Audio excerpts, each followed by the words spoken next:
राधे दोस्तों, कैसे हैं आप सब? आई होप अच्छे ही होंगे। तो आज मैं श्री कृष्ण की जीवन से संबंधित एक ऐसी स्टोरी शेयर कर रही हूँ जिसमें श्री कृष्ण बोले, स्वयं कहा कि जो कोई मुझे वाकई में प्यार करता हो वो अपने पैरों की धूल अगर मेरे सिर पर लगा दे तो मैं ठीक हो जाऊंगा। तो उन्होंने सभी से कहा, लेकिन किसी ने उनकी ये बात नहीं सुनी। सत्यभामा से कहा, रुक्मणी से कहा, लेकिन किसी ने उनकी बात नहीं मानी। तब आगे क्या हुआ तो इसे जानने के लिए स्टोरी को पूरी सुनिएगा। राधे राधे। एक बार की बात है, श्री कृष्ण के जन्मदिन के अवसर पर उत्सव मनाने के लिए बहुत बड़ी तैयारियां हो रही थी। नृत्य, संगीत और भी बहुत कुछ का आयोजन किया गया था। लोग बड़ी संख्या में इकट्ठे हुए, पर कृष्ण घर में ही बैठे रहे। वे शायद उसमें भाग लेना नहीं चाहते थे। वैसे तो कृष्ण इस तरह के उत्सव के लिए हमेशा ही तैयार रहते थे, पर इस दिन किसी वजह से उनकी यह इच्छा नहीं हुई। रुक्मणी आई। तभी रुक्मणी आई और पूछने लगी, हे नाथ, आपको क्या हो गया है? क्या बात है? आप उत्सव में शामिल क्यों नहीं हो रहे हो? कृष्ण बोले, मेरे सिर में दर्द हो रहा है।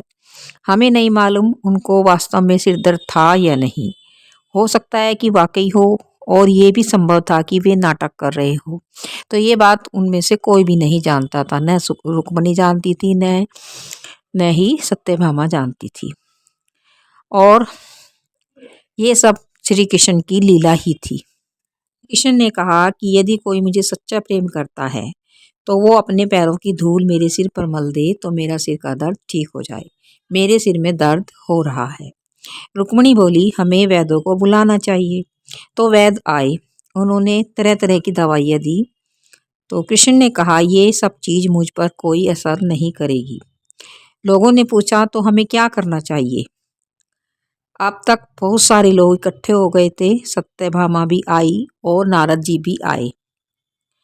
हर कोई परेशान था कि क्या हो गया है, कि क्या हुआ है। श्री कृष्ण को सिर दर्द है, हम उन्हें ठीक करने के लिए क्या करें? सभी ये सोच रहे थे। वे यही सोच रहे थे कि हमें सिर दर्द कैसे ठीक करना चाहिए। तभी श्री कृष्ण बोले, कोई जो मुझे वाकई में प्रेम करता हो वो अपनी पैरों की धूल अगर मेरे सिर पर मल दे तो मैं ठीक हो जाऊंगा। सत्यभामा बोली, ये क्या बात हुई? मैं आपसे बहुत प्यार करती हूँ, पर यह नहीं हो सकता कि मैं अपने पैरों की धूल आपके सिर पर लगा दूं। हम ऐसा नहीं कर सकते। रुक्मणी रो रही थी। हम ये कैसे कर सकते हैं? ये तो आपका अनादर ही होगा, अपमान होगा। हम ये नहीं कर सकते। सभी ने ऐसा कहा। नारद जी भी पीछे पीछे हट गए। तो तब उन्होंने कहा कि मैं ऐसा कुछ भी नहीं करना चाहता। आप स्वयं भगवान हैं। मुझे नहीं मालूम कि इसमें क्या रहस्य है। पता नहीं इसमें कौन सा जाल होगा। मैं अपने पैरों की धूल आपके सिर पर रखूंगा तो हमेशा नरक का ही गामी होऊंगा और नरक की आग में ही जलूंगा। मैं ऐसा कोई काम करना नहीं चाहता। और बात फैल गई। नगर में सभी जगह बात फैल गई। हर कोई सोच रहा था, हम ये काम नहीं कर सकते। हम सब उन्हें बहुत प्रेम करते हैं, पर ऐसा करके हम नरक में नहीं जाना चाहते। उत्सव मनाने के लिए लोग कृष्ण का इंतजार कर रहे थे, पर कृष्ण अपना सिर दर्द लेकर बैठे हुए थे। जिस तरह नगर में चारों ओर बात फैल गई, तभी यह बात वृंदावन तक भी पहुंची। गोपियों को मालूम पड़ा कि कृष्ण को सिर दर्द है। तब राधा ने अपनी साड़ी का पल्लू फाड़कर जमीन पर बिछा दिया और सब गोपियां उस पर नाचने लगी। राधा जी भी नाचने लगी। उन्होंने फिर जो पल्लू सब समेट कर नारद को देकर कहा, इसे ले जाइए और कृष्ण के सिर पर बांध दीजिए।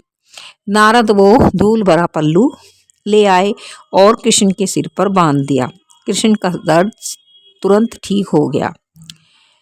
तो इस प्रकार सबने निश्चल प्रेम से ये कार्य किया था गोपियों ने। तो इससे श्री कृष्ण प्रसन्न हो गए और उनका दर्द भी ठीक हो गया।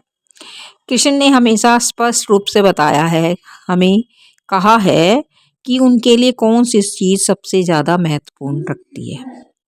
हालांकि वे राजाओं के साथ घूमते थे, उन्हें बहुत से राज्य भेंट में किए गए थे, पर उन्होंने वे नहीं लिए।